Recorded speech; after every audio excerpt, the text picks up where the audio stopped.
Yo, guys, what's up? And welcome back to the Marvelous Chats podcast. This is episode 179. Tonight on the cast is myself, Vinto, and Alex, aka Zaberwolf. We're going to be talking about Peacemaker Season 2, a little bit of Gen V, and any other nerdy news in between. If you're new to the channel, make sure you hit the subscribe button. Leave us a comment below if you're watching us on a replay.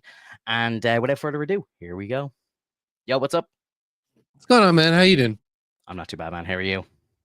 Not too bad, not too bad. Just dealing with a bit of change of seasons, allergies and whatnot. Yeah. Very common this time of year. How's work been for you? How's things? Like we haven't spoken about 2 weeks now, so I always feel like when we go a couple of weeks without thinking, it feels like forever. And I'm kind of like, I'm always kind of thinking to myself like an hour or two before we go live, like, oh shit, what are we going to talk about tonight? And I'm kind of just like, off the cuff here, but it's yeah, it feels like we have a lot to talk about, but I don't know. It's yeah, is what it is. How are you? Yeah. No, I'm fine. It's just like I said, I'm kind of like I feel like I'm under the weather, but I feel like it's probably just allergies. It's probably just hitting me really quick because like I was completely fine until this morning, and then I got up and I'm like snotty, sniveling and whatnot, and just laid down, and I was kind of hot, or like actually I was kind of cold in the legs, and for me, I sneeze when my legs are cold, which my girlfriend thinks that's weird, and I was I've never heard of that before. Really? Like, yeah, it's common, dude. Look it up. Like, it's the funniest thing. Like, most people don't realize that, like, if your legs are cold, usually you have like a sneezing fit. Hers is rare, and she said she's like I sneeze when when the lights are too bright, or when it's like when I'm looking at the. That'd be me now. That's rare, dude. I looked it up. It's like that's not common. So like, that's hilarious. It's. I just think it's funny because first thing she goes, it's like, that seems weird that you sneeze when your legs are cold. I'm like, what do you mean? I'm shivering.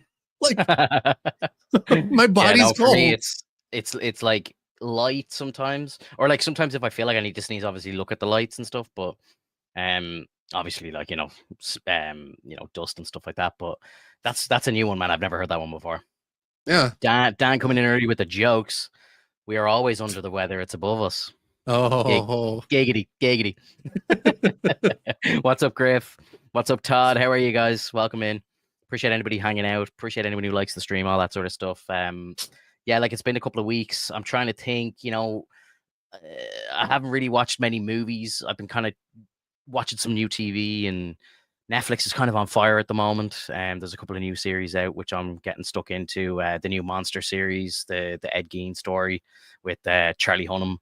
Fucking twisted stuff, man. Like, again, I know kind of the ins and outs. It's, the Texas Chainsaw Massacre is based on it and so on. So I kind of knew what I was kind of getting into, but I keep thinking to myself watching this show, like, man, I hope Charlie Hunnam got a big bag for this, because this is freaky shit what they've got him doing. Like, he's doing some pretty depraved shit, and it's pretty graphic, so.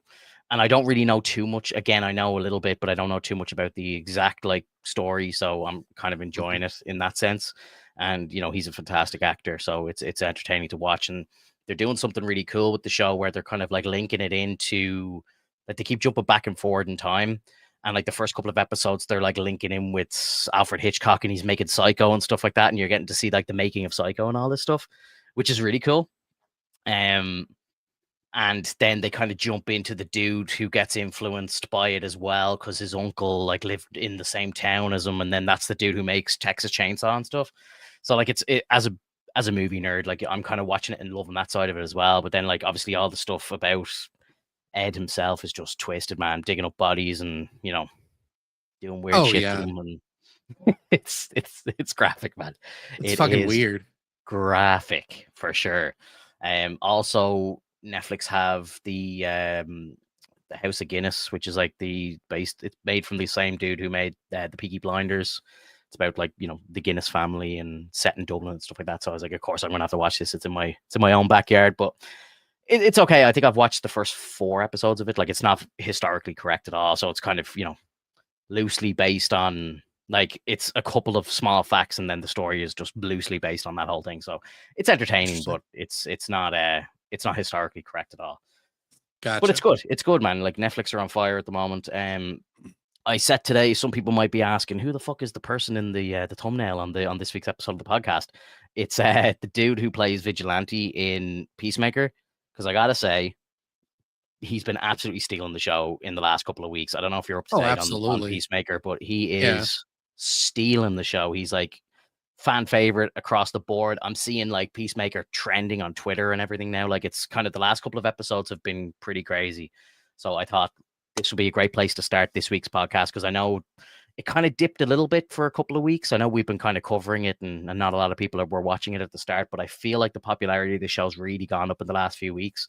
And then, you know, I can't remember exactly who said it, but someone came into the chat a couple of weeks ago and was talking about the whole Earth X theory, and obviously that all came came to be true. So I thought that was funny. Like I was kind of making up a couple of clips for the Clips channel, and it was us talking about like the theory of it, and the episode had already come out. So I was like, oh, it's kind of stupid that we're putting these clips up now. But I was like, whatever, it doesn't matter. But it was just funny to see that they were right, and we were talking about it before it happened, which is really Oh, cool. So, absolutely. Yeah. what like we'll dip in, we'll start with Peacemaker and we can move on to some other stuff after. What are you thinking of the episode so far? Like 5, 6, and 7, I think, is what we haven't seen since we spoke last. Possibly. I can't remember. It has been quite a long time, but essentially the show like has been it's like I said, it's the roller coaster. You go up, then you work your way down, and then you go up again, and then there's a build up, and now here's the main part of the ride. And so when we get to that point where it's come to this realization, because like after a while, like, when you mentioned the whole like you know, not a single like separate ethnical person within sight, I was like, oh geez, that makes sense. And I kind of look back on it, and I also look back on the hardcore thing, and I guess like even she said that it's more like it was more of like a romantic thing on her end. So I guess you're right. Like for that, I guess I didn't see that so much because I was so inclined to just think that like, oh no, this hardcore is just kind of a similar aspect. But I guess this one is much happier. I So think makes sense. they're really playing on the yin and yang thing side of it. Like it's like, Earth, Yeah, we'll call it Earth One. She's like not interested in him at all. Borderline hates the guy, but likes him as a friend. But and we kind of find out in these couple of episodes that we haven't talked about yet. She has outright now said like, yes, I was with Rick, and you killed him, and I can never romantically be with you because of that, and so on. And that was always kind of how I'd said this before. I was like, that's definitely something that she's hanging on to, you can tell. And then obviously the flip side is on the other Earth, it's the other way around. So right. we find out that the version of Peacemaker on Earth 2 is a complete dickhead, and he's a bit of a psycho, and he's a nut job, and it's kind of like the roles are reversed. And then as well, like again, we get that kind of cemented with the father in the last episode, where it turns out that in an entire world full of Nazis, he's the one who isn't, which I thought was brilliant. It's like he's the one who's understanding of everything, and he's like, don't call me that, like the tall dude, whatever he's called, he calls him a Nazi or something. He's like, don't dare call me that, and all this sort of stuff. Like, and it's kind of funny, in a world full of racists, he's the only one who isn't. Whereas in Earth One, he probably was like a neo-Nazi in that one, like Oh yeah, no, he was yeah, entirely racist. I think in the yeah, first season, like we do get a little bit of that, like poking out here and there while he was yeah, alive. 100%, 100%. And we also see like from that perspective as well, that because he has more consideration for others and that he cares about people, that's probably why like the two boys are still alive. Yeah, Considering that they, he probably didn't make them fight each other, didn't put them through like a ringer, wasn't having like a mullet, doing like the typical like redneck shit. yeah. Yeah. Um, Yeah. so like because of that, like it shows how much like of a difference it makes. But also, did they output why the Earth X vigilante was upset at like that world's Chris? Was it just because Chris might have just been like gung ho and doing whatever he wanted, and that's why he's just like a dickhead? I think this version of like Earth 2 Vigilante was very like anti-German, anti-Nazi and everything. And I Mm, think like the establishment is very much Nazi like. So I think they're just going against the system over there, which is basically German world or whatever, you know. mhm. So yeah, I think very much they're just in the rebellion or the resistance, whatever you want to call it. So that's why he hates him, because he's part of like, you know, the Justice League of America over there, and that would obviously be a Nazi America. So that's why Right. that version of him is like, oh, you like that guy? Like, what the fuck? Because like obviously he'd be like a public figure and so on.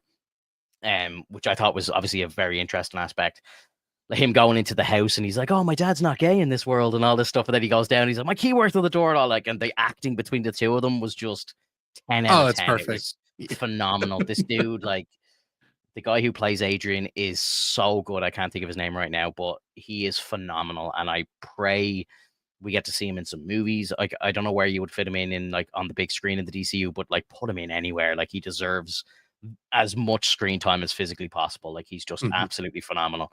And like every minute that went by, I was just loving him more and more. I watched episodes 5 and 6 together because I remember we sat down last. I hadn't seen episode 5, you had, so you kind of gave me a bit of a spoiler-free kind of chat about episode 5. So I watched Mhm. 5 and 6 like literally back to back, and oh man, it was beautiful getting to see them together, and it just flowed so well because I think they're only like about 32, 33, something like that minutes long, and it was just nice to sit down for like a proper hour and just watch it. And I think Mhm. like I don't know. I understand why companies do this weekly release schedules. Like, you know, they want to stay relevant. They want to stay in like talking points on socials and stuff like that. But you know, releasing it in a in bigger chunks, I just think works so much better for the flow. Right. Yeah. Todd Yeah. says in the chat, if they ever recast Deadpool, he'd kill it. Yeah, he would be very good. He's kind of like the DCU's Deadpool kind of, which I think is brilliant. You know, I've seen some like I'm a big fan of like the Arrowverse and stuff like that. Like the first couple of seasons of each show are fantastic, but I think season 5 of Arrow they introduced Vigilante, but he was actually a different character. It wasn't Adrian Chase who plays him in this. It was a different guy. So the character Mhm. is very different, and people were kind of just like ripping the piss out of the Arrowverse for that, but people don't really understand that the villain that comes into like seasons 5 and 6 is actually Adrian Chase, but he's a different character. He plays a guy called Prometheus, and he's like the main villain of those seasons, and he's phenomenal in that show as well. But it's a very different Adrian Chase. Um, Right. but yeah, like this version of him is just incredible, incredible. Like it does have big Deadpool vibes for sure. Oh, I, absolutely. I, I love it. I love it. And just the two of them in episode 7 going into the house and just being like SWAT, being military, just going around like boom, boom, boom, boom, marksman, just killing everybody. And the poor dad, like he just, you know, like Vigilante comes bursting through the window and just like very viciously kills him. And you're kind of like, oh no. And like hats off to John Cena in that episode as well. Like some phenomenal acting from him as well when they were like trying to kill his brother, and he's like, "Get off him!" You know, it was brilliant It acting, and he's just the like, "What the fuck are we like?" You know, it's like, "What are we doing here?" this the scream was like so screeching and like so like, oh my god, like he's Yeah, really I didn't think Cena feeling the had that in him. it was such a such a traumatic moment. Mm, And like Cena was able to just bring it out, and I was like, fuck yeah, like that it worked was out pretty great. well. It Yeah. was really good, and like again, the character you can just tell. You know, the death of his brother is like one of his like core like pillars of his being. Like that made him who he is, and having to sit and view another version, like an adult version of his brother die again, like is just so traumatic. Like, you know, Hmm. even though the brother was pretty much about to kill him, you know, he still had that feeling towards him. Like, and that'll tell you how traumatic the death of his brother has been on him. Like, you know, where this version of him is literally trying to kill him, and he still doesn't want him to die. Like, you know, it was fucking beautiful. Really was. Yeah, it It was was great. fantastic. And then the dad dying as well. Again, you know, this version of him was a good guy, and that was kind of like he's such like Earth One version of him is just pure evil. So it was kind of really strange to kind of feel sad about him dying in Earth 2, you know? Yeah, it was good. Well, considering that like it took a reverse role, Like it made sense. It's like, oh man, like okay, well then this is basically everything that that Chris wanted. Yeah. You know, like maybe besides the brother, because the brother seemed to be on the same level as everybody else in that world and wasn't I really like trying to, you know, fight the opposition. I liked how the dad was kind of like, when they heard that he was chasing your one down the street, and the dad was like, "What the fuck are you doing? Why are you doing that?" He was Yeah, like very much against that. Like, so you can tell that he was obviously really trying to be better than all that, and even like giving out to the exactly. kids for even taking part in it. Yeah. Todd in the chat as well, like convinced that they were going to bring the dad over to the main universe. Yeah, yeah.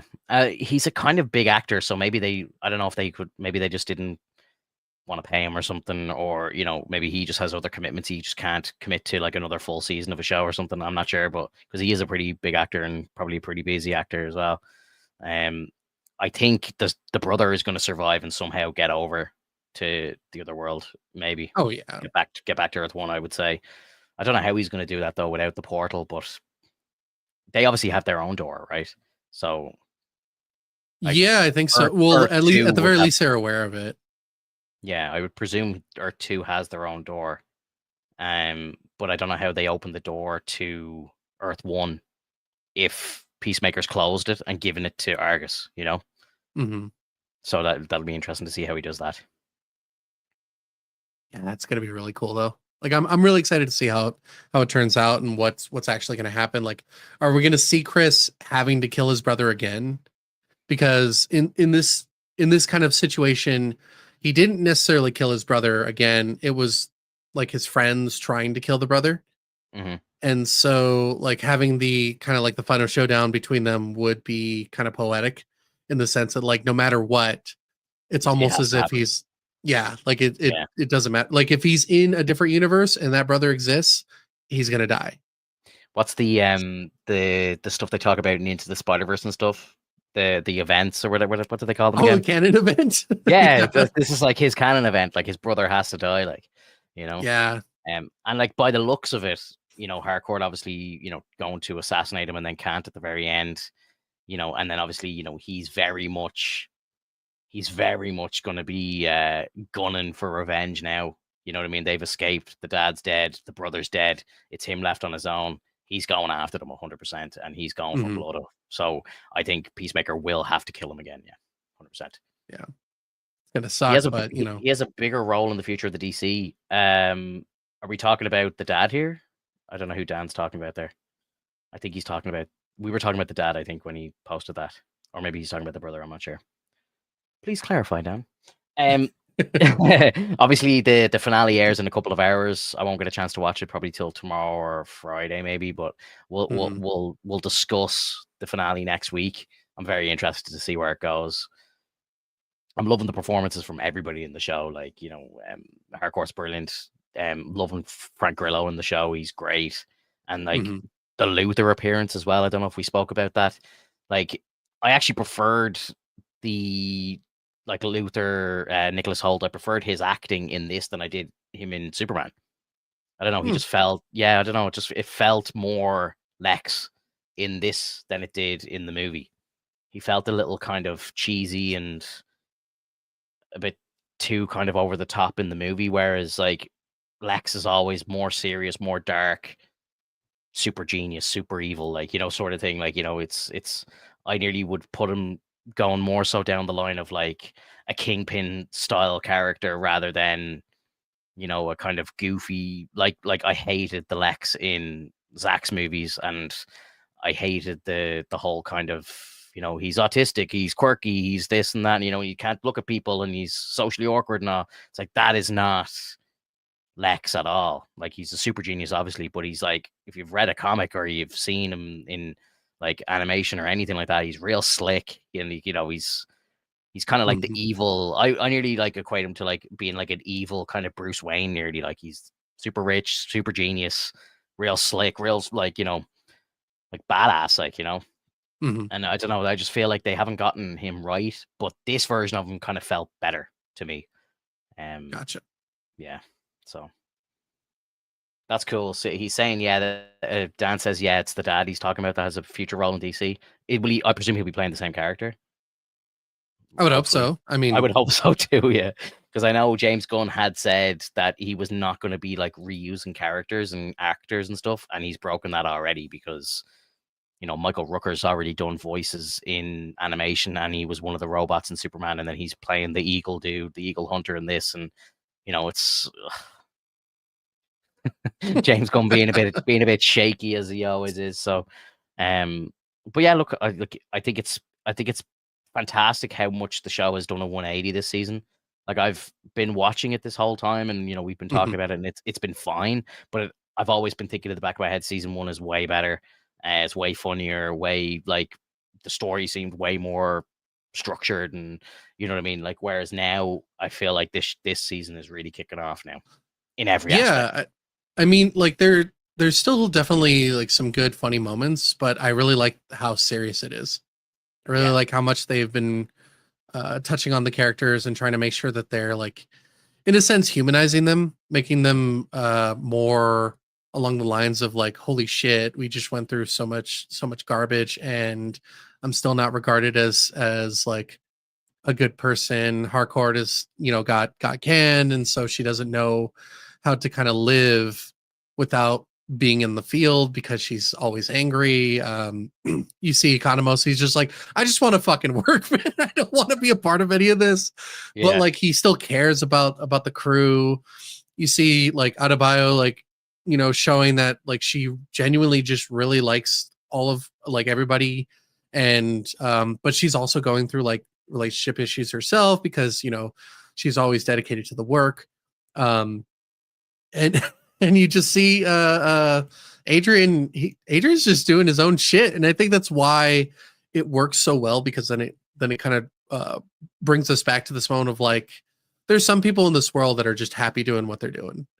oh yeah, yeah. And I love the scene where they go down into his basement and he's just got like cocaine and money everywhere. The dude's like struggling to make money. He's working in like fast food restaurants and all to try and make minimum wage and all. And it's like, dude, it you was have like, millions and millions of dollars. And he's like, but it's all and you evidence. I can't use it. It's and like, he was like, you just asked me for some money yeah, to yeah, yeah. pay for something. Yeah. And then he's like, why won't you spend this money? And then he's like, well, like, it could be evidence and, I don't want corrupt cops to take it over and all this stuff. And It's it's like, like, whatever. then he turns around, they're all stuffing their pockets full of money and all. Oh, so funny, man. Oh, So so good. good. Yeah, so good. Todd says, wasn't a huge fan of the new Lex. I thought he acted like a big man baby bitch boy. Yeah, like, and it was cheesy and it was stupid. Like, he's like controlling the clone and he's like, G5, G4, and I'm like doing like the combinations and all this sort of stuff. Mhm. But as Griff says here, he was given big boss vibes in that Peacemaker episode, 100%. That's why I kind of, again, I'm thinking Kingpin season 2 of Daredevil, like, he's inside, but he's calling the shots and all. Yeah, I'm like, this is cool. This is what I want. Well, but what I really like about this Lex is that right now it's not that he's able to do everything on his own. Like he still has an organization that he works with, but Yeah. like in reality, like he doesn't know what to do to make things like stronger on his end so that he can protect the world. Because I mean, all Lex wants to do is control the world as he sees fit, as well as ensure that no aliens or people from outside of the human realm like should be managing the world and protecting it. So like he wants to be seen as kind of like the protector of the world, and he doesn't have the means right now. He had to clone Superman to create Ultraman, and he also like had to kind of teach that Ultraman all the moves of Superman, which like I think that worked out pretty well. And from what I see from Man of Tomorrow, like from a lot of the stills and stuff that people are speculating, we're actually going to get his iconic suit, which I'm really excited about. That's something that I've been really wanting to see like on the big screen for such a long time. I don't think we've ever seen that before. As far as I know, you can correct me if I'm wrong, but like the last time I saw like a really good rendition of that was like in DC Universe Online from their like intro cinematic, which was like, in my opinion, one of the greatest like cinematics of all time in terms of like the DC universe. Like if they had made a whole movie and put that type of design as like in the sense like a CG or 3D effect of that movie. I don't know if you remember seeing that stuff. It's so fucking good, dude. Like there's so many things that happen in the foreground and the background of like the clash between, you know, the heroes and the villains. Mhm. And then you see like at the end of it all, Lex actually won using a kryptonite spear after putting kryptonite in Diana's mouth, so that when she was tossed, Superman went to check on her, and her mouth opened and the kryptonite was showing, and he got weak, and he's like, I won. He's like, no, you've lost everything. And he's like, no, I beat you. And he's like, me, Lex Luthor. It's so fucking good, dude. Like, and then it cuts to like Brainiac showing up and all that kind of stuff. It was so good. So if he's in a suit and he feels powerful, I can't wait to see that. Yeah. Yeah, like I'm gonna guess, like, to be fair to James Gunn, he is a big like comic nerd and stuff, and I wouldn't be surprised if we do get that kind of development for Lex as a character, where like, you know, we get to see him in the big suits and stuff. Like that's what I've always like kind of wanted, because with DC we're always getting like Batman rebooted and Superman rebooted, and you know, we get like maybe 2-3 movies deep, and then it's like start all over again, new character, new origin story. And like I'd love to see a DC universe actually grow, like with the MCU. Like I would love to see like 10-15 movies deep, and you know, we get to kind of see a developed and aged Batman. And because like in the comic books, like Bruce goes to space and he's like killing aliens and fucking up Darkseid, and like sitting on the Morbius chair and becoming like the god of the universe and all this sort of shit. Like, and he's like the most intelligent being in the universe at one point and all this crazy shit. Like, I would just love to see all that. And then, you know, everything that happens with Superman and getting him to, you know, have his family and so on. Like, I think that'd be really cool. And getting to see the Bat family, like, would just be incredible. Like all the different Robins and Batgirl and stuff like that. Like, I just think all that shit would be so cool to see in live action. Like, I would love to be that invested, like 10 years invested into a DC universe. I think would be great. Yeah, I'd love it. So fingers crossed we get it. Fingers crossed we get it. You know. Yeah, I'm hoping to. Yeah. Yeah. Yeah. Yeah.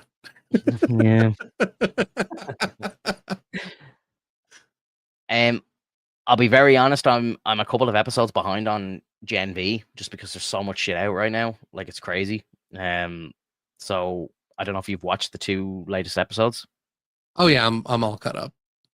Do you want to kind of give a little brief recap or whatever on it? Like, you know, you don't have to go into massive spoilers or anything like that, but let the people know who've seen it what you're thinking. Yeah, no, like I'm all caught up on Gen V season 2, and I got to say, like, the first part of it is a little bit like, at first I was a little bit wary, because I was wondering, are they just going to go with the extreme wackiness? Are they going to try to just make things disgusting, or are they just going to, you know, are they actually going to try to push the story forward and actually give us something to work with?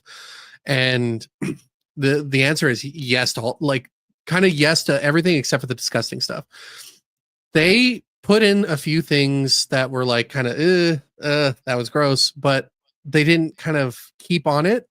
They kind of knew where to stop, and I think that it worked out really well, because you get a little bit of like, oh yeah, I forgot, they're all frats and sorority kind of people. They think that they're gods among men and whatnot, and so like they, you know, you have all that kind of moment. But then you get like steroids. Right. Yeah. So then you get the perspective of some of the humans. Like, I don't know which episode that was, but like, you get at the start of the episode, like the perspective of a human going into work at God. Yeah, I saw that episode. Yeah.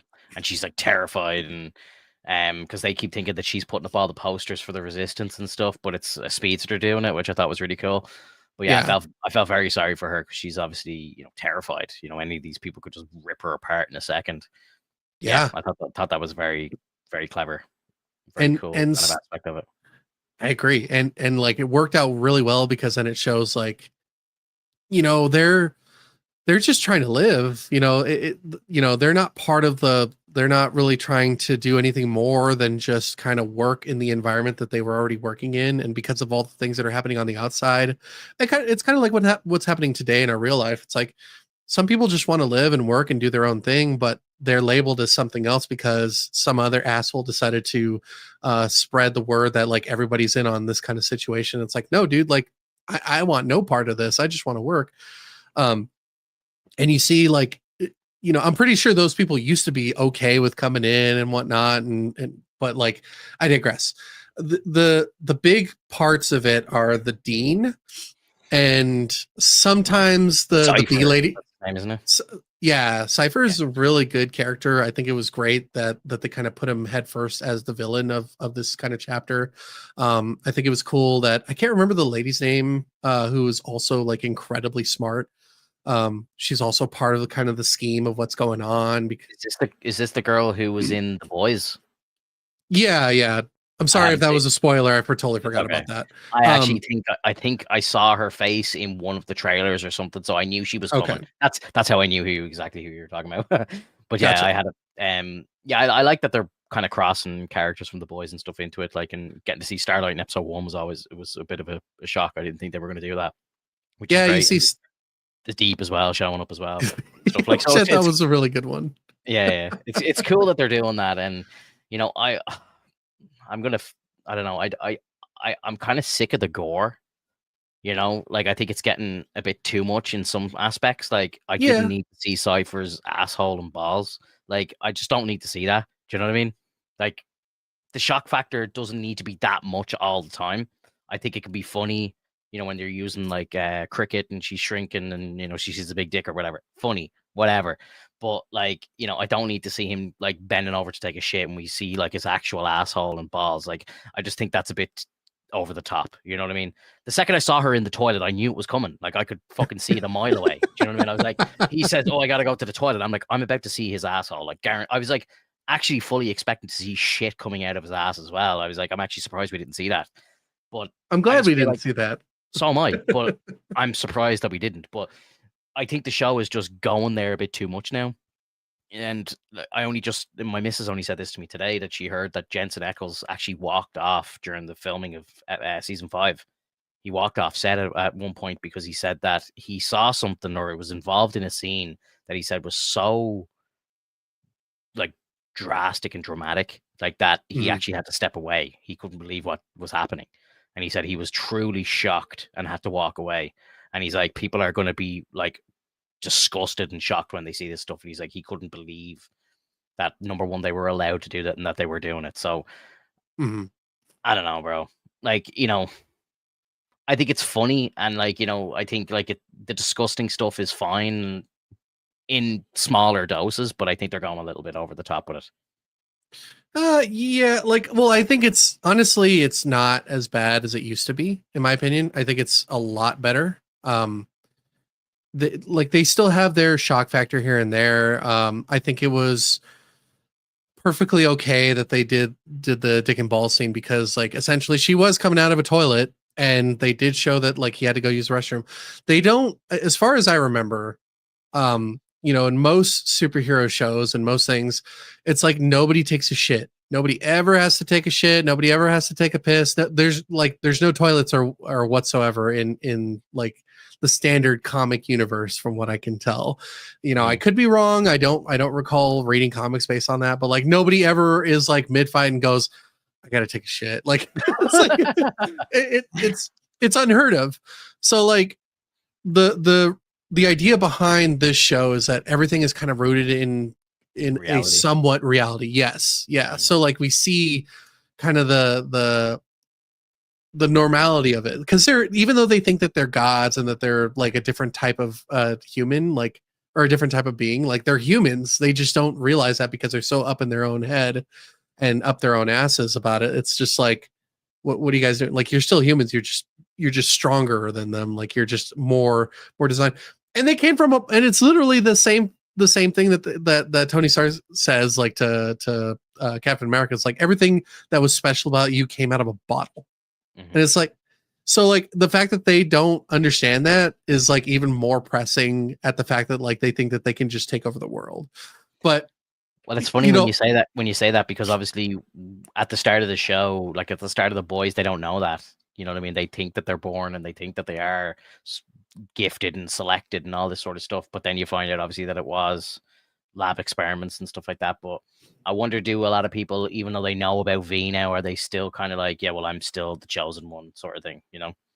right? So Which like, the God complex is still there in a way, oh but yeah, like, well, they're even trying to push Marie to be to have that God complex, but she doesn't. But like at the same time, what Cypher's doing is probably going to backfire on him because of the fact that he's teaching her how to utilize the powers to like her full potential. yeah. And I presume like when she gets to her kind of top level, like she'll be able to, like what the other one was able to do, like she'll be able to just pop heads by thinking about it and stuff. Yeah. I loved when when he's training her to fight and she puts her hand up and he's like, "Put your hand down. You don't need to do that sort of shit." Yeah. That was cool. I, You're I kind of thought just that like, was a "Oh shit."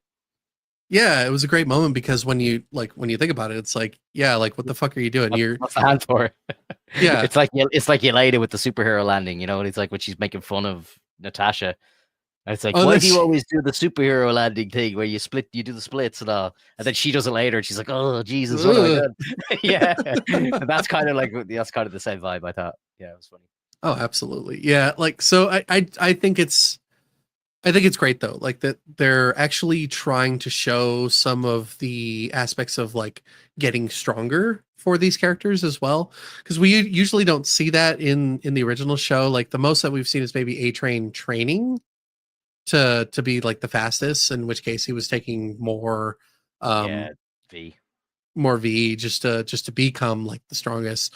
But like saying that she can move bodies, like she can essentially just think about wanting to move blood and being able to put one thing over to the other side and then trying to move a goat. And that was fucking hilarious that they're like, this is Oh, Elon. yeah, yeah. Oh my Yeah, god. that's But funny. overall, like the show's really picking up. From where you are, if you haven't caught up yet, like it gets even better. Like That's it's good. just getting even crazier. So much shit goes down, and a lot is kind of revealed by the end of it. I think we still have like 3 more episodes to go. That's cool, man. I love that. Like, again, I said at the start of the episode, but like, there's just I'm a little overwhelmed right now because there's just so much stuff going on. Like, there's so much shit happening right now. Like, just so much stuff to watch, so much stuff to catch up on. And like even like there's movies that I want to see. So much stuff I haven't got a chance to see. I'm going to see that new MMA one with The Rock tomorrow. Me and two of my friends are going to see it. Like, you're big MMA fans, so I heard the movie's like selling really, really poorly. Like, Oh wow.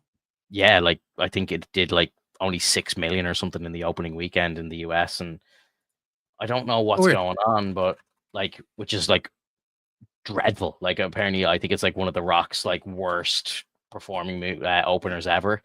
Um, but I think it was, I don't know. They're trying to justify it, saying like there was some fucking Taylor Swift thing that came out, but like I feel like they're different like fan bases that would be going to see these two things. Like, Oh, these I little mean kids are her. go, well, I'll go see the Rocks movie next week, but this week I'll go to see Taylor Swift instead. It's like, I know your mean, audience. Like, yeah, but like I don't know. Like it just seems weird. Like that. I was even hearing the Taylor Swift stuff like on my TikToks. Like I don't watch anything or listen to anything Taylor Swift, and it was still kind of like going, oh yeah, check out this Taylor Swift thing, and I'm like, dude, like I don't care, but at the same time, it's like it was so big and so many like, she sells so much, from her line of work. Like she had signature things to go through, like she had signature CDs, signature albums, she had cardigans and shit she was selling. Like it was fucking nuts, dude.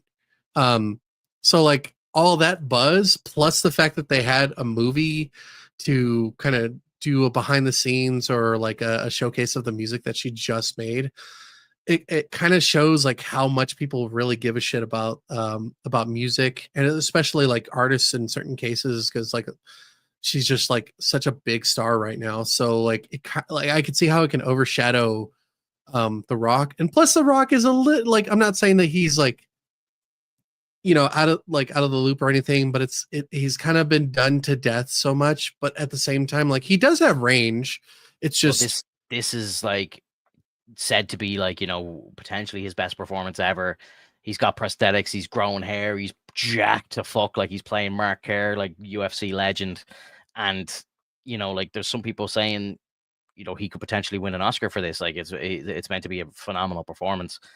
Mhm. It's just mental how little, and I think there's something going on. Like I don't know what the hell's going on. Like because again, I've been checking this box office for days now, and it hasn't moved. And there's no Mhm. way that they're not selling any tickets worldwide. Like they're saying that the opening weekend was 6 million in the US and Canada, and then they're saying that the gross worldwide was 6,110,000. So you're telling me they only did 110,000 in sales in the rest of the world? That can't be right. Yeah, that seems kind of weird. I'm trying to Google it here, like, and I think some people are saying 9 million, but again, that still seems like crazy low. So maybe we have to wait till the weekend when they gather the numbers in or something. But Mhm. it's bizarre, man. There's no way it's as low as they're saying. And like the budget for the movie was only like 40 million. So like they should easily maybe be able to hit 100, 200 total and make a good bit of money. But I'm going to see it tomorrow. I'll talk about it next week on the cast, and I'll give you my kind of full review of it. But I'm gathering it's going to be like every other kind of like fucking boxing and fighting movie. Like, and I've heard him and Emily Blunt have great performances in it, so I'm excited to watch it. So yeah, I'll let you know next week how it goes. But I think there's something weird going on with the box office reporting of this film, though. Like it doesn't Yeah. like there's no way in hell it's only made 6.1 million. Like not a chance. Not a chance. Something So weird going weird. on. But like, Yeah. and as I say, like, yeah, fair enough. There was a lot of people going to see this Taylor Swift thing, but like all the MMA fans in the world, like they're not saying Yeah. like I'm gonna go see Taylor Swift I'm gonna instead. go see Tay Tay. Yeah, maybe I'll go see the MMA movie like next week. Yeah. Like that's not happening. I understand if like there's a lot of dudes out there that want to bring their girlfriend, but their girlfriend wants to go see Taylor Swift instead, and maybe they go next week. That's fair enough. But like there's millions. There has to be millions of like dudes that want to just go see the MMA movie. Like, it has to be worldwide. There has Oh, to be millions of them. absolutely. Yeah. Like they have to be selling millions of tickets to it worldwide. Like, have to. Like, and again, even if it's like not marketed at all over here, it's still like people still know it's coming. Like big MMA fans know it's out. Like, the dude who The Rock is playing was on the Joe Rogan podcast like last week. That alone would tell a lot of MMA fans like, oh shit, that movie's out now. Okay, cool. I'm going to see it. Mhm. So yeah, I don't know, man. There's something really weird going on with the reporting of these numbers. I don't know what's going on. It's a bit shaky, a bit Yeah. suspicious. Hopefully it picks up soon, though. I mean, like, stuff like that is really interesting. It is. It Yeah. is because, and like I understand, like again, as I'm big into like following the box office, following the numbers, you know, budgets and all that sort of shit. I love the business side of movies and cinema and stuff.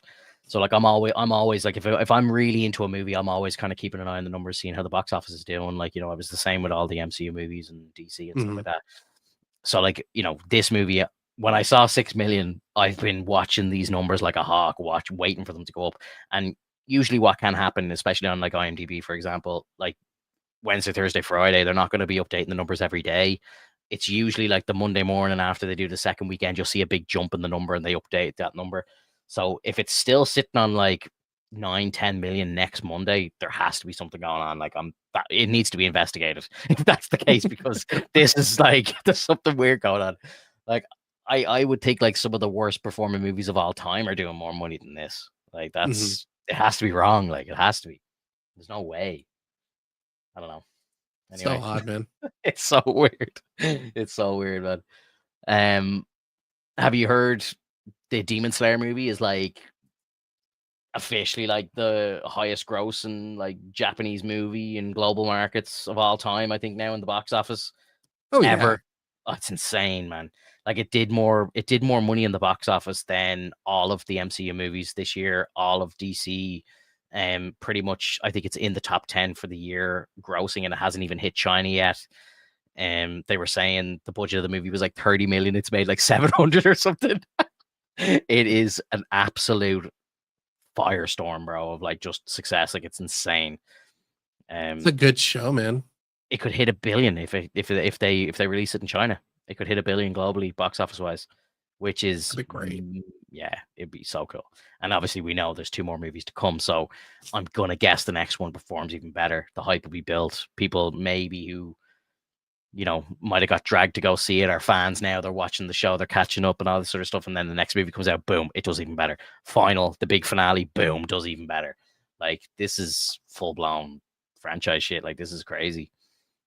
Super excited though. Yeah, no, it is. It's great. It's great. It's great for the anime lovers to have something in the mainstream and have people who aren't fans at all kind of jumping on the Demon Slayer train, which is cool.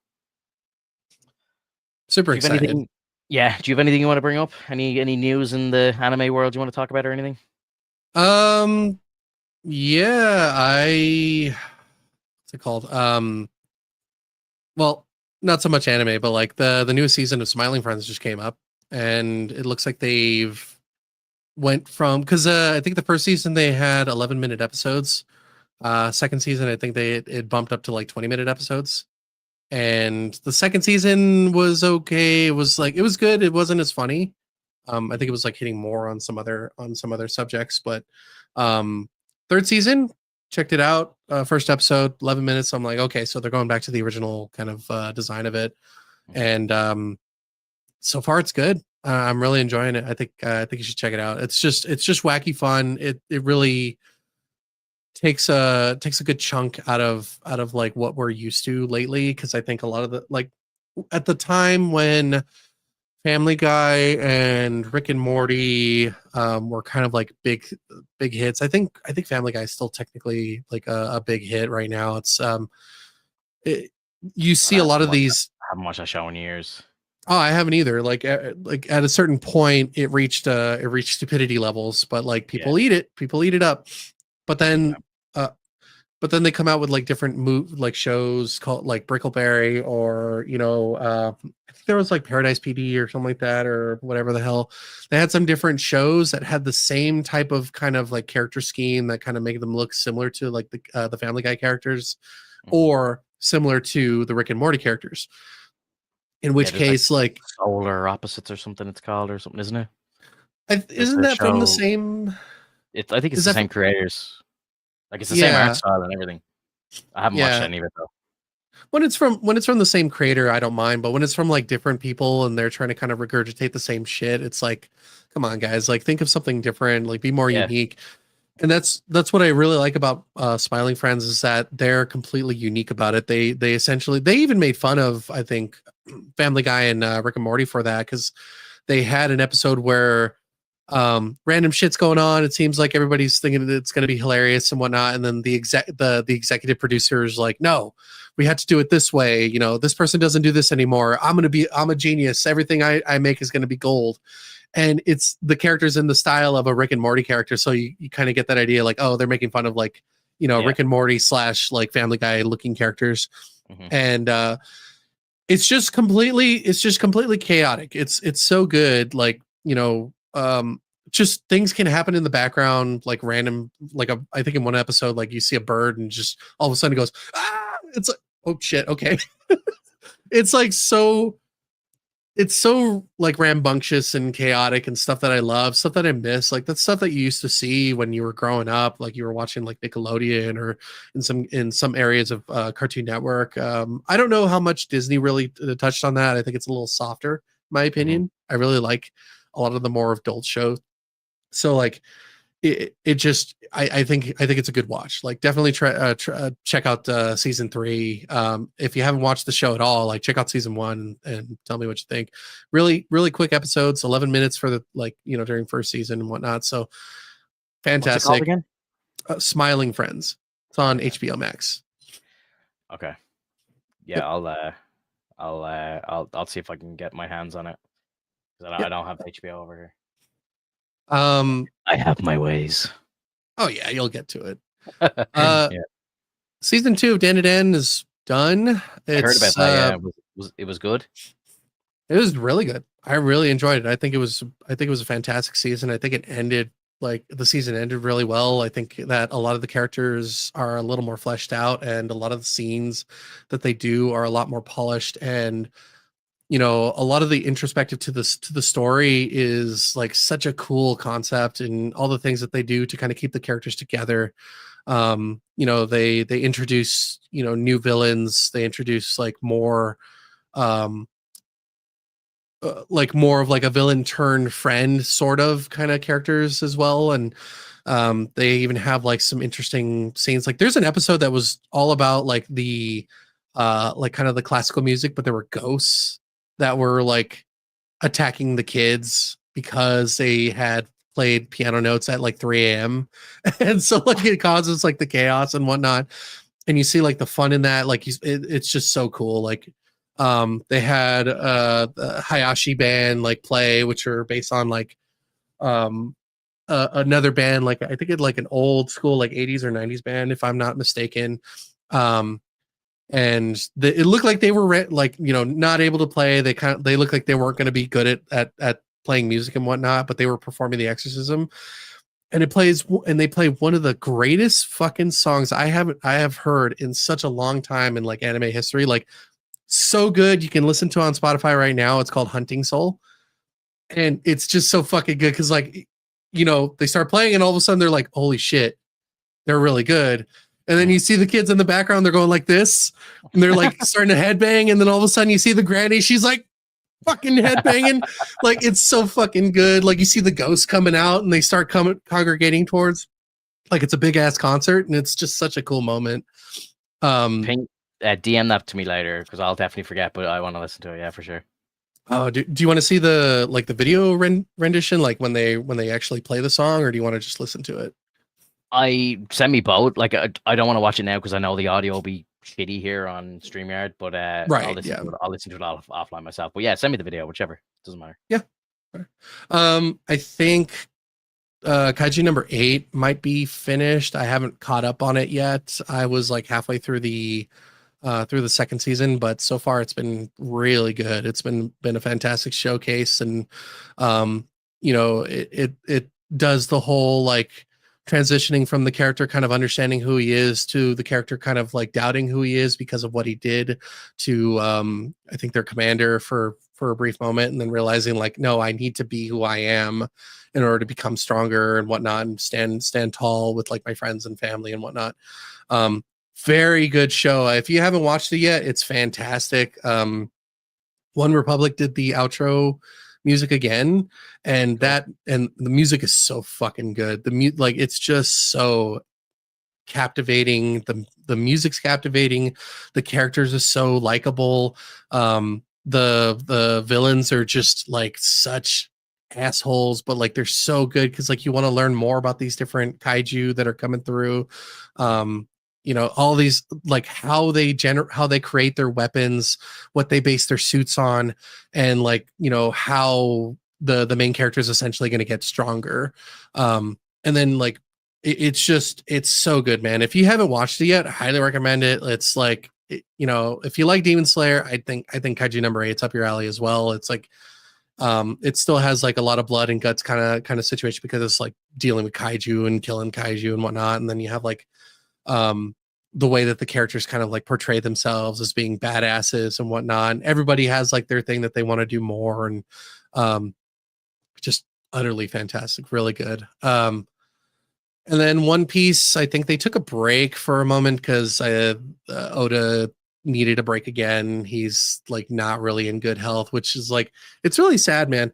When it comes to some of these amazing designs and like story, like just spectacular stories, Yeah, a lot of the times the mangaka is like essentially dying. He is sick all the time. He is working tirelessly through each day, trying to come out with the next chapter so that he can get it published, and then the people animate that. And we're getting we're getting so close to the end, and I feel like it might take another year or two, maybe even 3. I think they said, I think a couple of years ago, that it would take like 7 years. right. And it's like we just got off of one area, we're going into another, which is like a big area that they've been talking about for like the longest time. We heard about this area Anime wise, we heard about this area in like the 100 episodes. Like we heard it early, very early, and now we're barely getting into it. Because it's like one of the last islands before we get to the final island, which should contain the One Piece. Do they know what the One Piece is? No. No one knows what it is. Nope. So not at all. Could be a fucking coin or something. It could be a coin. It could be a goat that's named Jeff. It could be it could be a golden turd. It could be a sign that says "Oops, not here." It could be anything you can think of. But right now, like, we have no idea what it is. That's so wild, bro. And like when you think about it, like how many episodes? Like nearly 1,200. Yeah. And like they don't know what the One Piece is. No. But that's a journey, man. That's why I'm trying so hard to, like, as much as I hate being the guy that's like trying to get people to watch things, this is the one thing that I utterly will tell people, like, you have to watch this. You have to go through this, because I'll tell you right now, man. And I watched a TikTok of this as well. It's like, and they're completely right. This is the only time in your existence that you, Pinto, and I'm talking to you directly now, you, Finto, if you do not watch this with me and come to terms of like the current situation and actually catch up with me, the moment they reveal the One Piece, that is it. You're never going to experience that ever again. We're going to be the generation, hopefully we're going to be the generation that goes, yeah, I was there when they revealed it. And then the next generation's like, oh, well, what's this about One Piece? And then we get to be the generation, well, it's a thing about this. And it's like, well, do we know what the One Piece is? And we're like, yeah. Hey, and Grandpa, we get to choose. What was it like when you didn't know what the One Piece was? It was fucking bullshit. I hated how much I wanted to know about how much it was. And then we found out it was a goat named Jeff. Yeah. Stuff like that. Like, even if it was a disappointing thing, the fact that like we're all on the ride to go and experience and find out what the One Piece is just bonkers. There are people, like, on a daily basis, I get TikToks, social media, saying that like they're so glad that they watched the show. They're so glad that they're all cut up. They're so glad that things are moving forward and that we might be able to finish the show eventually. Like, it's coming in. But even then, some people are like, I just don't want it to end. I just love all the stories. I love all the adventures that all the characters are going through. Like, everything that's happened throughout their entire lifespan. Like, it's just so engaging and captivating, and you feel for these characters. And you also, like, there's, out of all the characters that you've seen so far, out of everyone that you've like, experience in terms of like TikToks or any sort of social media or whatever, it doesn't compare to when you actually go through the show and then you find out, like, I really like this character, and then you find out about this character's backstory, and you're like, oh man, I really like this character now. There's been characters who were villains that actually became friends that we lose in the process. Like, it's just so engaging, and so like it's so lifelike. It's grand. It's a grand journey. And again, like, I wouldn't want my friends missing out on when the reveal comes, because like the moment the reveal comes, everyone on social media, everyone is going to go, the One Piece is this, guys, good night. And then it's over. People are going to be spoiled, and then that's it. There's no magic anymore. Like, it's I feel like, again, I don't watch the show, but I feel like, do you watch the show thinking like, oh my God, I can't believe we still don't know what the One Piece is? Like, I presume it's not really about that anymore for you, is it? It's like, again, you're so involved in the story and all the characters, and you're just on the ride. Like, you're not looking towards the end, I presume. You're just living it, So I suppose if they never find the One Piece, it's not like you're going to be pissed off. I would imagine, because that's how I perceive it, is like, because you're so passionate towards it, Honestly, dude, they do a really good job of being focused on the area first. Yeah. And then post that area, they'll go, let's go find the One Piece. They'll literally go and like go to different characters that are literally on their voyage themselves and explain, like, I think it's because literally after Wano, a character that we've known probably since like day one, maybe like close to day one, he's finally gotten up, and it's like, it's time, guys. Let's go and get the One Piece. And But then like, you go and let's imagine, right? If they get to, let's say the show ends on episode 1400 or something, right? yeah, And let's say the last episode comes up and the show just fades to black, and you never find out. That's it. It's over. It's like, sorry guys, they're all dead. Luffy and all the boys, they died, or whatever, however it ends.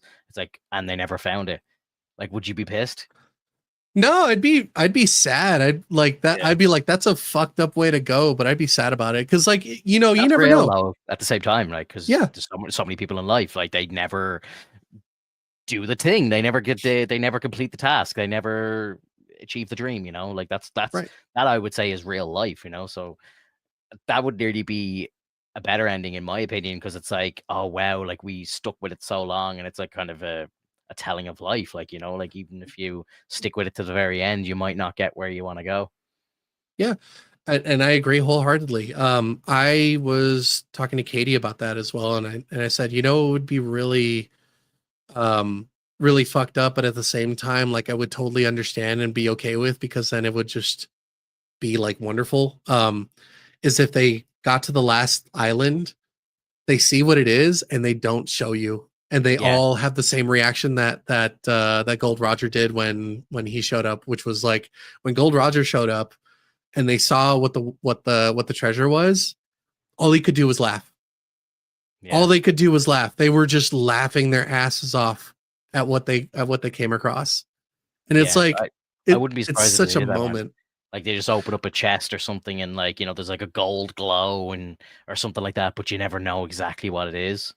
I Yeah. really would not be surprised if that's how the show ended, and then they leave it up to, interpretation, and everyone has their own interpretation of what they think it is, Yeah. and then that just keeps And the magic alive, keeps the conversation going.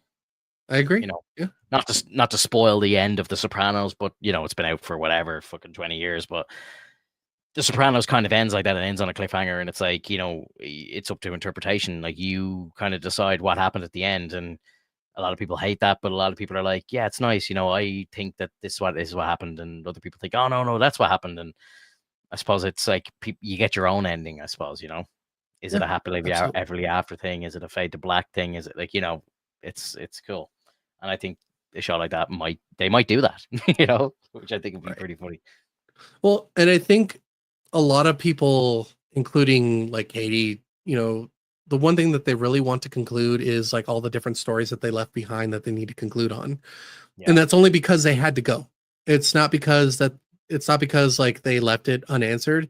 It's because they said that they will come back. yeah, And it's like okay. So like one of them being there's a whale named Laboon, and he's an adult whale on the side of the Grand Line. He's by himself. He's over at the Reverse Mountain. And that's like that's one of the before even the 100th episode. Like it's Luffy told him like we'll come back. We will come back. And then you go later on, because like the only reason why Laboon was there is because he's waiting for a crew that told him that they will be back. So yeah, then Luffy tells him that they'll be back. Then you find out 300 episodes later, oh yeah, I can't be like, because like Luffy's asking this person like, you need to join our crew, and he's like, oh yeah, I can't join your crew yet. I need to go back to and fulfill a promise that I made. And they're like, who'd you make a promise to? It's like, oh, there's this whale that I need to go see, and I had died 50 years ago, and came back. So now that I'm back and alive and I can leave this place, I need to go see him. And then Luffy goes, you mean Laboon? Like, we know that whale. We've seen him. He's totally fine. You're good. And then he's like, and he just cool. starts sobbing. He starts sobbing and crying. And he's like, I'm so happy. He's like, fine, I'll join your crew. And then we can go. Like, essentially, it's like, okay, we'll go see Laboon after all this. Like, it's just Yeah. such a good moment, Kick it dude. down Like, the road. it's crazy, man. Like, and then even to this day, when they do like new things, when they do updates to the world, like new updates to their bounties or new updates to like what's happening in the world itself, they cut to Laboon. They make sure we don't forget that whale exists. So what's the time frame of the show? Like, like you said, It, there's like a 300 episode span. Like, is that a couple of months in the timeline, or is that like years, or like how long has it been from episode 1 to where you are now, like, do they reference It's time at all? it's been over at least 2 years. Oh, so it's 2 years only in 1,200 episodes. Over, like, it could be longer. It's just they don't give us a time frame for sure. Yeah. From island to island, but at the very least, we know that it's been at least 2 years. They're not jumping crazy amounts of, like, Luffy's not aging 10 years from episode 1 or anything. Like, they're not jumping way into the future or anything. No, because he was 17 by the time he was 17 by the time they finished the first half of the show. And then after the time skip, it's 2 years later. So that from that point on, we know it's okay. So now he's 19. All the characters are up by 2 years. And maybe there's some people that speculate that maybe it takes a week per island to get to, because the seas are very like harsh. So it's kind of hard to like understand how long it takes. But we do know that time does exist in the show, because there's moments where it's like, this is going to happen in such and such hours, or this is going to happen in such and such days. And so like we know that time exists and time moves as usual. It's just kind of convoluted as to how long it takes between islands that they take to get to the next spot. Yeah. That's cool. Yeah. I would assume, like, sorry, I'll finish here out. For one instance, I would say like they go from a place called Little Garden to Drum Island, because they need to get a doctor quickly. And I think that maybe took like a day. So maybe that island was just close enough to, for them to reach and to get the necessary help that they needed. Yeah. So like it could be that it takes a day or two per island. Maybe it takes longer depending on like the weather, Yeah. But no, that's cool. I was just curious, like, do they have like, could there be a span of like 20 episodes that takes place in like 2 hours? Or is it like, yes, that could be like, like a day an episode sort of thing, like, Yeah, like the whole Dressrosa arc was like all those episodes. I think it was like probably 100 something episodes, like 119. It was all in the span of a day. Wow. Yeah, that's funny, because obviously there's not even that many hours in the day if you were to like put each minute as a real world minute, if that makes sense. Yeah. So there's obviously, that's funny. That's cool. I think again, I know you're always sending me DMs and getting me to watch videos and stuff, and I love the passion, and I know you're trying to get me to watch the show. I'm not stupid when you're sending me all these videos. I know exactly what you're trying to do. No. I know exactly what you're trying to do. But I mean, like, I think I will someday. Like, I'll sign up to Crunchyroll and I'll try and watch it. You may not even have to sign up. I'll see if I can give you my login and see if that helps. No, I can get it myself. Like, because I would hate like to like start fucking around with your viewing orders. No, there's profiles. There's profiles. I get you. Sharky has a profile, and she's in Canada. Nice. Yeah. That's cool. Oh my god, I had something that I wanted to say, and I told. Oh no, I remember now. I'm more than halfway through season 9 of Supernatural. Nice. So I'm rewatching it as well at the moment, and my missus is rewatching it separately as well. So like it's funny because it's kind of her comfort show at the moment, so she'll always throw it on in the evenings when I'm streaming, or I'm out at the gym or whatever. She'll be watching Supernatural, so she's nearly caught up to me, and I started my rewatch ages before her. So I'm on season 13, and she's like halfway through season 12 now, so she's catching up with me. But a lot of it she's watching for the first time, like for the first time since we watched it originally when it was airing. And like she's like forgotten about a lot of the storylines and stuff like that. But how are you liking it? Season 9, is that like the Mark of Cain and stuff? That's the whole Mark of Cain and all? Yeah, he Dean just got the Mark of Cain, so that's cool. And like I'm pretty sure there's speculation as to like what that entails. I can't wait to see like what that means. The only thing I can think of is that because he has the mark, he also needs to like, there's also this possibility that he's going to have to kill Sam at some point, which like that always seems to be kind of the theme as you go along. It's like at some point they have to like either clash or they have to separate. And, but at the same time, it's like they're so connected at the hip that it's really hard to see that they'll have to do that. But like we'll see what it entails. One thing that was kind of concerning me for a moment was when Castiel was a human for a while. Yeah. And I was like, oh, is this gonna like, are we kind of reaching into kind of what Lucifer said at the beginning, where he was like, this is the this is the future that like is expected to happen. Mm. And I don't know if that future's been squashed yet. I'm assuming we're going to see Lucifer again eventually. Like, there's no way that we don't see him again. He's too good of a character to keep him away. Right. And again, I don't want to spoil anything for you, but I will say that yes, Lucifer does come back. I would assume so, because like, there always has to be some sort of threat, and right now the threat is the angels, because they're going haywire. There's nobody to kind of keep the leash on them right now, and they're all just kind of doing their own thing, creating their own factions and trying to fight each other. And Yeah. we're at the point now where Castiel is kind of being looked upon as to like, I need you, like, we need you to lead, we will follow you and whatnot. Is this Metatron? Metatron's in this one? Is he? Yeah, Metatron's in this one. Yeah, I Yeah. think at the end of season 8, Metatron takes Castiel's grace, and then like takes over and basically like kicks everyone out of heaven. Yeah, yeah. He's kind of the current leader of heaven. Yeah. Yeah, it's cool, man. He tries to make himself a god and all. Yeah, it gets like, I don't know how you're feeling about the show right now. Like, are you feeling like it's kind of a bit shit compared to what it was, or you're still loving No, it? I'm Yeah, having a good time. Yeah, cool. That's this good. is fun. That's Yeah, like good. it. Was like, They're still having moments that are like really fun and engaging. I think it's cool that like they keep kind of, they still have their spats here and there, but like in reality, they're always going to have to congregate, and no matter what Sam tries to do, it's like, he's like, Dean's like, I don't give a shit. Like, you could tell me all you want, that we just need to be working buddies, but we're brothers no matter what.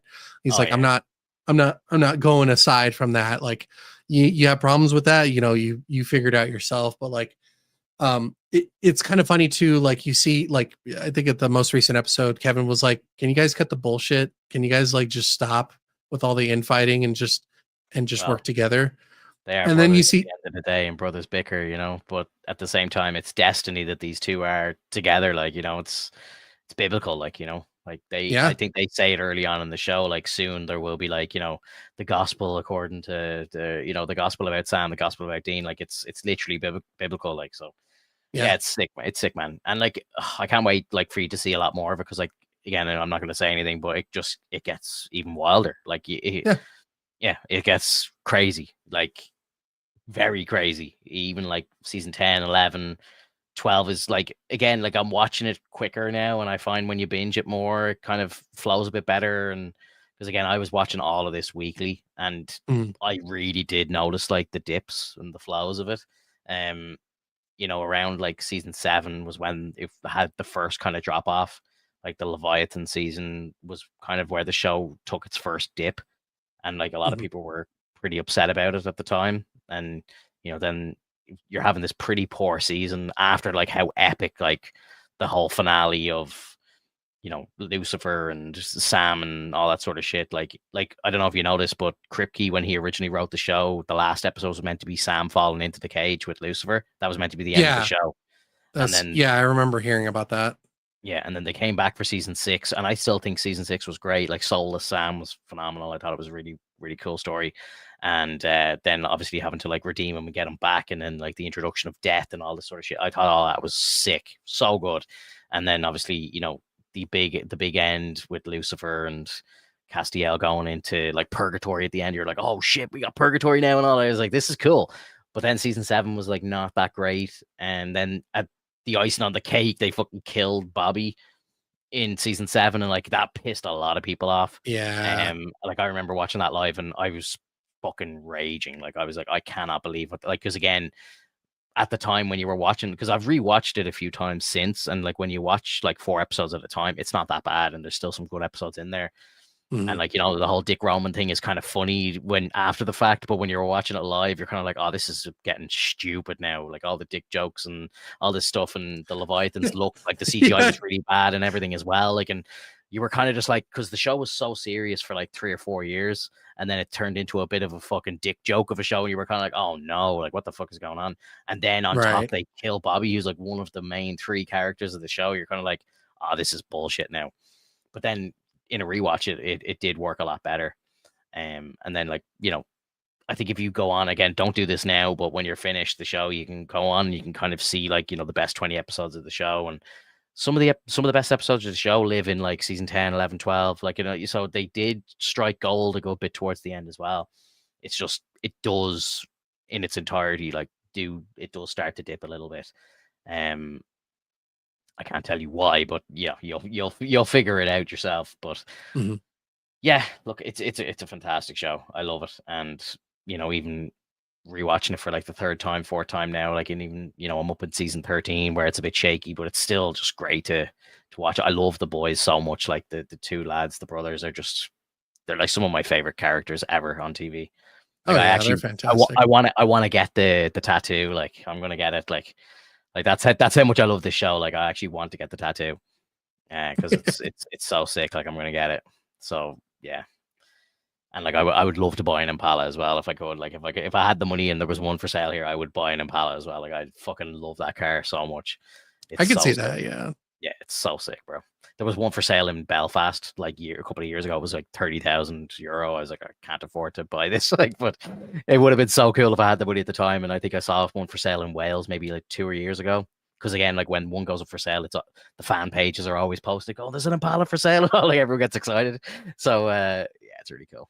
I would love one. That's sick. Yeah. And before we break, there was a little bit of Star Wars stuff going on. Like, you know, Ahsoka season 2 finished filming, and there's been a bit of news coming out about that. And like, the Star Wars community kind of feels like it's kind of vibing a little bit now for the first time in a while. You know, there's some good stuff in the coming up in the horizon. And Star Wars Theory, he's like biggest Star Wars YouTuber. Him and the Den of Nerds, who are like my two favorite YouTubers, like, they're back together doing their podcast again. Like, and it just feels like the fandom is kind of coming back a bit. And Thierry himself is like making all these, like, again, his channel has over 3 million subscribers, and, you know, he got big by doing all these like lore videos and fan fictions and theory videos and stuff like that, and what ifs and all that sort of shit. And he made one which I actually wouldn't mind playing now. It's only like a 8-minute video or something, but basically his fan base have been asking him for years to like rewrite the sequel trilogy and, like, you know, do it proper. Like, how would you do it? So he's like kind of said recently, like, he's like, fuck it, I'm going to do it. I'm going to rewrite the sequels. And he put up a video, which I'm going to play now. And I'd love to hear what you think about it. Because it's like kind of his retelling of what he would do for after episode 6. And like how he would like fix the sequel trilogy, basically. It's a short video, but yeah, I'm going to play this and then we can break for the week. Okay. So let's see. Boom.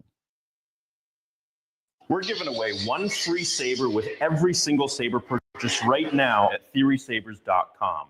Your Snoke theory sucks. You guys remember when they were passing that little memo? It turns out that the fan theories of Star Wars YouTubers ended up being 100 times better than what we actually got in the disjointed sequel trilogy. Yeah, it sounds good. Still, there's a ton of holes and, well, disjointedness that to this day has never really been filled. Now, I've been asked to rewrite the sequel trilogy a million times, and while I'm humbled, I have to say I'm no Hollywood writer. But maybe that's what makes me partially qualified.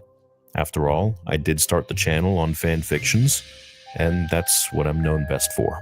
So let's take it back all these years to the heart of the channel, and quite possibly one of the most important fan fictions that I'll ever write, or rather, tell. The backstory of Snoke and how I'm going to fix The Last Jedi after what JJ gave us with 7, locking us in. Why did Luke run away? Why did he hide on some planet? Who was Snoke? And no, Palpatine doesn't end up coming back. So sit back, relax, please hit that like button and subscribe if you haven't already. There's about 4,000 videos here on the channel with over 1.2 billion views for you to enjoy for free. Not to mention the Vader fan film episode 2 coming out very soon. And for all your saber needs, make sure you go to theorysabers.com. We're having a big sale right now, and every saber purchase will get you one more free. Without further ado, let's begin. Long before Bane forged the rule of 2, before Revan's war between light and shadow, before the Jedi and the Sith even learned to name the Force, there was a creature born from its raw imbalance. It was not Sith. It was not Jedi. It was not even alive in the way mortals understand life. It was a wound given thought, a consciousness formed from every whisper of greed, hatred, and fear that had ever bled into the Force. Its name had been lost to history. The Jedi called it a shadow that devoured souls. The Sith called it a god that devoured power. And others, well, they just called it a Force vampire. Now, it called itself nothing, because hunger has no name. Where it walked, the Force withered. Where it fed, the living became hollow. Entire worlds fell silent beneath its presence, and their people left alive but empty, shells that once contained the light of life itself. It fed on both sides of the Force without distinction. Jedi, Sith, it mattered not. The creature's thirst was older than their orders, older than their codes. In time, its appetite threatened to consume the galaxy itself, and so, in a rare moment of unity, the light and dark joined as one. Jedi and Sith, ancient enemies, fought side by side for the first time and only time. The battle raged for days and felt like centuries. The Force itself screamed as both extremes clashed in unison against the thing they had birthed. They could not kill it. Such a thing could not die, for it was part of the Force itself, the shadow that existed because light did. So, they did the only thing they could. They sealed it. With the help of the witches in the galaxy, no, not those witches, the real witches, they sealed it. Deep in the unknown regions, beneath a world stripped of life, they buried the creature in a sarcophagus of obsidian, carved with runes that drew power from both sides of the Force. The seal was absolute. It was meant to starve him. And it did.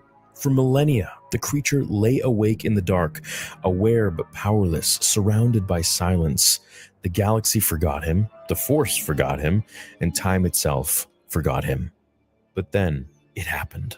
A scream across the galaxy, vast, brilliant, and endless. Thousands of Jedi cried out in pain and then were gone. The order that had ruled for 1,000 generations fell in a single day, and the creature, the one forgotten by history, fed.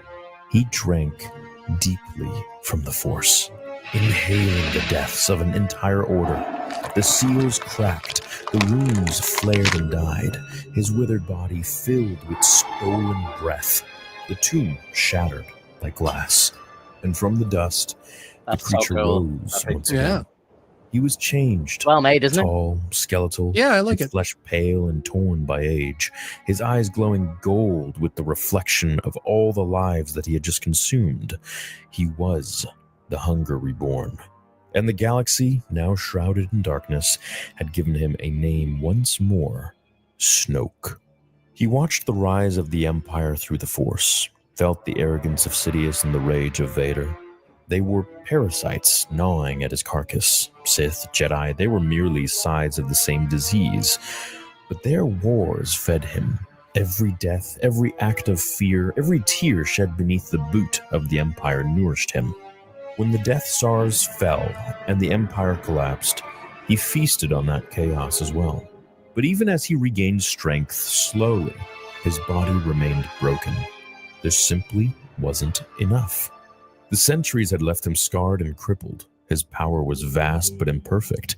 His flesh could not contain it. He needed more than death. He needed purity. And then, through the veil of the Force, he felt it. A light so blinding that it burned through the dark. Luke Skywalker, the son of the Chosen One, the living embodiment of balance. If only the real Chosen One hadn't fallen to his demise, he would have been a worthy meal. The Force itself had created Anakin Skywalker to bring equilibrium, but in doing so, it had birthed a bloodline of impossible power. That power called to him like a pulse beneath his skin.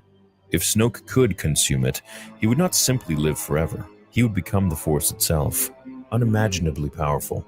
He reached out across the void and touched that light. It scorched him. Luke's essence burned through his consciousness like the surface of a star. He recoiled, screaming into the emptiness. Luke Skywalker was too strong. For now. Snoke withdrew, sinking into shadow, masking his presence from the Jedi. He would not make the mistake Sidious had made. Arrogance had doomed the Sith. Patience would resurrect the darkness. He hid, waiting, feeding quietly on the war-torn fragments of the galaxy, like some parasite. And then, through the silence, he felt something else, smaller, softer, a spark, faint but familiar. It was the same blood, the same song in the Force, but new, untrained and unaware of what it was. The child of Leia Organa, the grandson of Anakin Skywalker, Ben Solo. The Force sang through the boy like a symphony, so raw, so unrefined, so young. Snoke's hunger turned into something colder, a plan. He could not reach Luke, but he could reach through him. The boy would become the path. He hid his power even deeper, cloaking himself from every Jedi sense, every ripple Luke might feel. We must remember Palpatine's deception, how the Sith Lord himself had ruled from the shadows, smiling while the Jedi blinded themselves to his presence. Snoke would do the same here, but much more perfectly. He would not corrupt the Republic, he would corrupt the bloodline. When Ben Solo slept, Snoke was there, a whisper beneath the boy's dreams. Not a voice of darkness, not yet, but one of understanding. They do not understand you. You are more powerful than they know. But I see you, Ben. I have always seen you. Ben stirred, caught between sleep and waking. The words comforted him. They felt like truth. As the years passed, Snoke watched from the shadows while Luke trained the boy, shaping him into everything a Jedi should be. Disciplined, compassionate, powerful. It was perfect. Luke was feeding the vessel for him. Ben Solo would grow strong under Luke's tutelage, and when he was ready, when Luke trusted him completely, the boy would bring his master to Snoke, not as an enemy, but as a gift. Snoke would drain Luke first, the son of the Chosen One, the purest energy the galaxy had ever known. And when Luke's light was gone, when the balance of the Force finally broke for good, Snoke would turn to the boy, the apprentice, the heir, the final meal. And when the Skywalker bloodline was finally extinguished with the last few drops, the Force would have no anchor left, only him. And Snoke smiled. He had waited an eternity once. He could wait a little longer. Thanks so much for watching part 1. That's pretty cool. If you guys want me to continue on part 2, where we enter more into The Last Jedi and kind of really have cool, this unfold and see where it Cool goes, design for please do let the me know in the character. comments below. Leave a like if you enjoyed it and you want to see a part 2. And Also, it sounds like they figured out the audio issue. I think so. Was the audio was way better there? It was perfect. I think when it's just stuff that's like not music, when it's just talking and like a slight bit of music, I think it's a lot better. Like if I was to play something, Gotcha. you know, with like a trailer with a load of music and explosions and all that sort of stuff in it, I think it can take the higher frequencies. Maybe I think that's what it is. Interesting. But yeah, I don't know. We can test it out another time. What did you think of that? Oh, it's fantastic. I really enjoyed that. Like, I think it's Dude's a much man. He's a it's legend. a much cooler. Absolutely, it's a much cooler concept than just like, oh, this happens and this happens and this happens. Like it's much more concrete. It's definitely like more intriguing because it's an influence. It's not just because. And it's a proper story that goes back 1,000 years longer. It's, you know, it's the entire universe. It's the entire Force. It's the history of the Jedi, the Sith. Like, you know what I mean? Like, it's not like, oh, well, this guy is actually just a clone of Palpatine gone wrong. Right, yeah. You know what I mean? It It's doesn't- like, oh, that's all it was? And then they kill him off so quickly. There's no real story. You don't really know who he is. Yeah, it doesn't just feel penciled in. Oh, bro, like it was so disappointing what they did. And even just, you know, him talking about Luke and stuff like that. And I presume he's going to go way deeper into Luke's story, and Luke won't just be a hermit living on an island, or if he is, they'll explain why. You know, it's not just kind of, oh yeah, he's disappeared for 30 years. Why? It's like, well, we don't know. And then we have to try and piece it together ourselves. Like it's insane, man. It's crazy. Yeah. Like I gotta say, like, you know, the guy gets a lot of hate in the Star Wars community, which is like it makes no sense to me. Like he's a diehard fan, like a lot of us are. And like, you know, you can see the passion, like, you know what I mean? Like he's sitting there doing voice acting, pretending to be Snoke and stuff, and like sitting there writing scripts and everything. Like he's a very, very clever guy, and the passion is just oozes out of everything he does. You know, he's got his own lightsaber company now, and he's going to all the cons and all this shit, and he's pumping, he talked about at the start of the video, he's doing like a fan film. He's making his own like series about Vader directly after episode 3. And he just calls it Vader. Like episode 1 he did a few years ago. So it's like Vader episode 1 he calls it, and it was like a live action thing where he hired actors and stuff. Episode 2 he's completely funding it himself. The thing's cost him over $1 million, and like literally it's incredible. Like the thing is, it looks like real life, but it's CG basically. But like the shots that they have of like the stormtroopers and stuff like that, like it looks like real life. It's so well done. Nice. And I genuinely believe that he has the opportunity to make some Star Wars content himself with his own money, hiring all his own like CG artists and everything, and it could potentially be better than what Disney's put out in the last couple of years. And like, you can tell he can do it because you've just listened to 8 minutes of him talking about the sequel trilogy, and it already makes more sense than what we saw, and it is already 50 times more compelling than what we saw already. Yep, I agree. It's insane. So yeah, like massive. That's really cool. When episode 2 comes out, we can watch it as well. And for anyone who might be listening to us or whatever, I hope you enjoyed it. Like he goes, like the production value on it's crazy. Like, you know, like even just watching all the slideshows and the AI imagery that they're making up, and you know what I mean, and even just like the acting and the sound effects and everything like that. It's like you're listening to an audiobook. Like the passion is just crazy. Yeah, it's so good. I guess we'll leave it there for the week, guys. Yeah, so good, bro. So good. We're about to hit the hour and a half mark, or we just did hit the hour and a half mark. So I appreciate everybody who was listening to this live. We'll be back next week. We're going to be talking about the finale of Peacemaker and Gen V and any other nerdy news in between. See you later, guys. Have a good one. Have a good one. Bye. Bye-bye. Take care.